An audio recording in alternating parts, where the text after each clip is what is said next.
A paz do Senhor Jesus, meus amados irmãos, que Deus seja com cada um de vocês. Eu sou o diácono André, da igreja IPAM, situada aqui na região do Cacém. Meus amados, nós vamos dar início ao segundo episódio da segunda temporada, o despertar para o novo de Deus.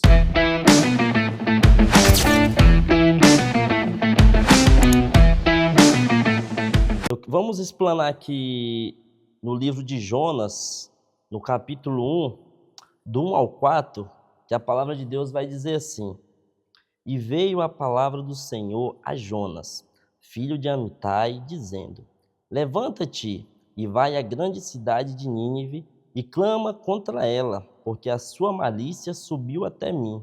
E Jonas se levantou para fugir de diante da face do Senhor para Tarsis. E descendo para Jope, achou um navio que ia para Tarsis.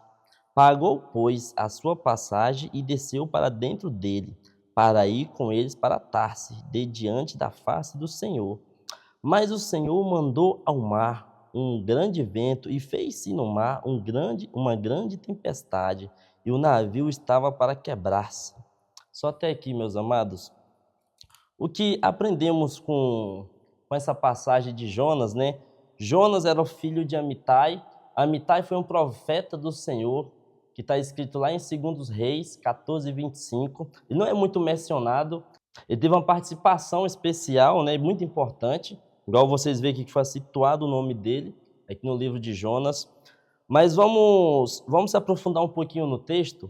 Jonas, ele era um profeta do Senhor levantado por Deus, e veio a palavra de Deus a ele, dizendo: Levanta-te e vai à cidade de Nínive, porque os pecados daquelas pessoas estão subindo até mim. E Jonas, sabendo como era a cidade de Nínive, que era uma cidade que tinha muitos pecados, muitas malícias, e nós aprendemos também que a cidade de Nínive era uma cidade da Síria, na qual eles eram os inimigos, né? Inimigos do povo de Israel. Então, Jonas, ele não queria ir até Nínive, porque ele sabia que Deus, ele é misericordioso, ele é grandioso, ele é benigno, ele é longânimo. Ele sabia que Deus não ia castigar aquele pessoal, porque Deus, ele sabe de todas as coisas, ele é onisciente, onipotente, onipresente, né? Então Jonas, ele não queria ir, porque ele queria que aquele pessoal pagasse um preço pela malícia que eles eram, pela desobediência que eles foram um povo que não foram obedientes à palavra do Senhor. Mas vamos voltar novamente para o começo do texto. Jonas, ele até tentou fugir da presença do Senhor, que isso é algo inevitável, que não tem como nós fugir da presença do Senhor, porque lá no livro de Salmos 139 vai dizer que não somos capazes de sair ou de sumir ou de se esconder da presença do Senhor, porque a palavra de Deus vai dizer que é impossível escapar do teu espírito. Se eu subir o mais alto do céu, ali tu estará. Se eu descer o mais profundo do abismo, ali tu estará. Se eu criar asas do amanhecer, e se eu for para do outro lado do oceano, a tua mão me guiará. Então nós podemos ver, irmão, que é impossível você fugir da presença do Senhor. Mas Jonas, eu posso até simplesmente conjecturar que ele agiu com imaturidade, tentando fugir da presença do Senhor, indo para Tarsis. Ele desceu até Jope, de Jope pegou um navio que ia para Tarsis, que era equivalente a 8.500 quilômetros de Jope, sendo que de Jope para Nínive dava 800 quilômetros. Olha a diferença muito grande, ele achando que indo para Tarsis, ele ia fugir da presença do Senhor. E esse é um erro, não só meu, mas de todos nós, porque todos nós temos um chamado, assim como Jonas teve um chamado, foi levantado para ir até Nínive. Todos nós também, como cristãos, temos chamado, né? E nós estamos fazendo o quê? Sumindo, estamos fugindo do nosso chamado, né?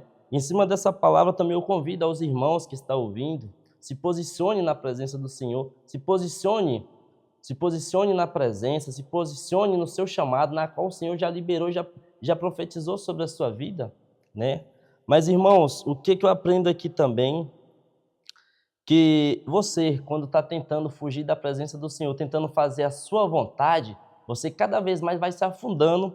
Você vê que Jonas desceu, ele era de Gat-Efed, ele desceu até Jope, de Jope ele desceu até o navio e desceu até Tarsis, mas antes disso ele desceu até o porão do navio. Assim somos nós, como tentamos fugir da presença do Senhor. Cada vez mais vamos nos afundando e indo de água abaixo. Mas, irmãos, o que aprendemos com Jonas também no capítulo 2, Jonas ele orou ao Senhor e disse: na minha angústia clamei ao Senhor, e ele me respondeu, do ventre do inferno gritei, e tu ouviste a minha voz.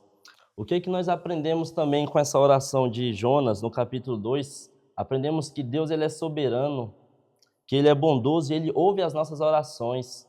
Independente da circunstância, mesmo estando no ventre do desespero, Deus ele ouve as nossas orações. Então, irmãos, não tenha vergonha, não importa do que aconteceu, porque você se afastou da presença do Senhor, ou até porque você parou de orar achando que Deus não ouve mais as suas orações, mas Ele ouve, porque Ele é bondoso, Ele é amigo, Ele é conselheiro, né? Então eu convido aos irmãos a buscar mais a presença do Senhor, buscar mais a face do Senhor, entrar em oração não só por você, mas pela sua família, pela sua casa, pelo seu trabalho.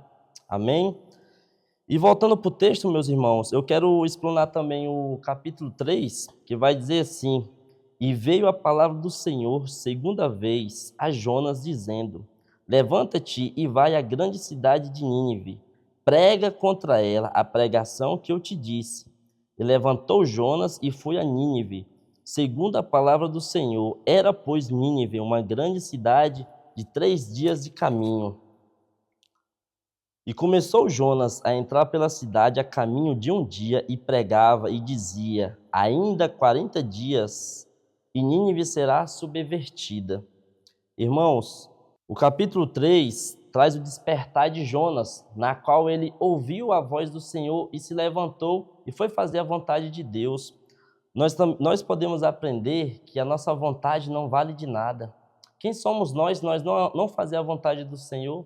Não andar conforme a presença dele, conforme o que ele quer que nós façamos, e nada vai adiantar. Se nós fugir da presença de Deus, se nós tentar fazer a nossa vontade, de nada vai adiantar, porque a vontade do Senhor é sempre melhor para conosco. E vocês podem ver que no texto Jonas foi obediente no capítulo 3.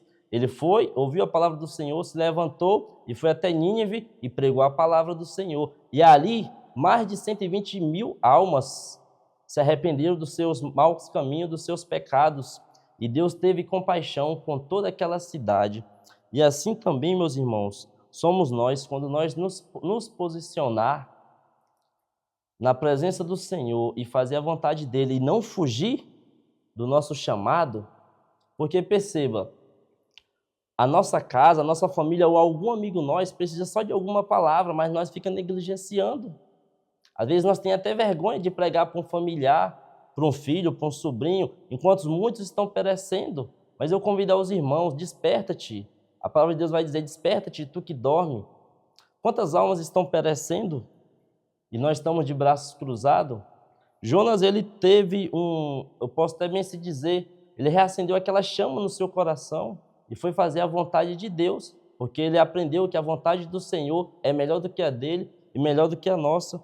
E assim eu convido vocês a se levantar de onde você está, tomar o seu posicionamento e se colocar na brecha, na presença do Senhor e dizer, igual Isaías falou: eis-me aqui, Senhor, envia-me. E Deus grandes coisas irá fazer nas vossas vidas. Apenas se posicione e coloque na presença do Senhor. Amém, meus amados?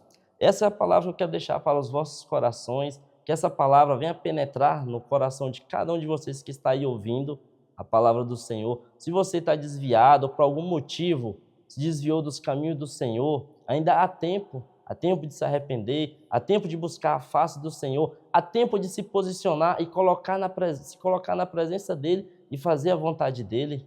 Amém? Essa é a palavra que eu quero deixar para os corações de cada um de vocês. Em cima dessa palavra, antes de finalizar, eu quero fazer uma oração para vocês que estão aí do outro lado, que estão ouvindo, né? E convido os irmãos a fechar os olhos e orar comigo. Amém? Senhor meu Deus, eterno Pai, Deus querido e amado, Pai, a tua palavra foi pregada, Senhor, e eu te peço, Senhor, que essa palavra venha tocar, venha penetrar no coração, Senhor, daquelas pessoas na qual, Senhor, que está ouvindo, Senhor, e vai ver esse vídeo. Eu não sei aonde ele vai chegar, Senhor, mas o Senhor sabe onde esse vídeo vai chegar. Pai, alcança, meu Deus, aquela alma, tem misericórdia, Senhor, daquela pessoa. Pai, muitas pessoas vêm desviando dos teus caminhos, eu não sei o porquê, ou qual é o motivo, Senhor, mas muitos, Senhor, que já se desviaram, têm vontade de voltar, Senhor, ao primeiro amor, mas não conseguem, Senhor, porque estão presos, Senhor, nas coisas que ficaram para trás. Pai, a tua palavra vai dizer que eis que tudo se fez novo, as coisas velhas já são passado, meu Pai. Então eu oro, Senhor, em nome de Jesus, Pai, aquelas pessoas que ainda têm vontade de voltar para a tua presença, reacende a chama no coração deles, meu Pai, reacende aquele desejo, Pai, floresce, Pai, o primeiro amor, Senhor, em nome de Jesus, no coração dessas pessoas. Pai, eu te peço, seja com cada um, meu Deus, em nome de Jesus, vai tocando, Senhor, no coração, Senhor, dos teus filhos, meu Pai, traga, Senhor, aquele desejo, aquela vontade, Senhor, aquela ambição, meu Pai, de estar na tua casa, aquele desejo, Pai, que eles venham sentir, Pai, e falar no coração, assim, meu Deus, como o salmista falou, me alegrai-me-eis quando me disseram, vamos à casa do Senhor. Pai, assim, meu Deus, eu entrego cada um em tuas mãos, seja com eles, meu Pai, toca no coração, toca na vida, meu Pai, dos teus filhos, meu Deus, abençoa cada um, abençoa a casa, abençoa a família, abençoa o trabalho, Senhor. Pai, eu declaro bênçãos, meu Pai, sobre a vida de cada um, meu Pai, em nome de Jesus. E assim, meu Deus, eu oro e te agradeço, em nome do Pai, do Filho e do Espírito Santo de Deus. Amém. Meus amados, em cima dessa palavra, eu desejo a vocês um ótimo dia, ou uma ótima noite, ou uma boa manhã. Não sei que hora que esse vídeo vai chegar até você, mas que Deus abençoe você, abençoe a sua casa, a sua família e o seu ministério, tá bom? Um abraço, fica com Deus.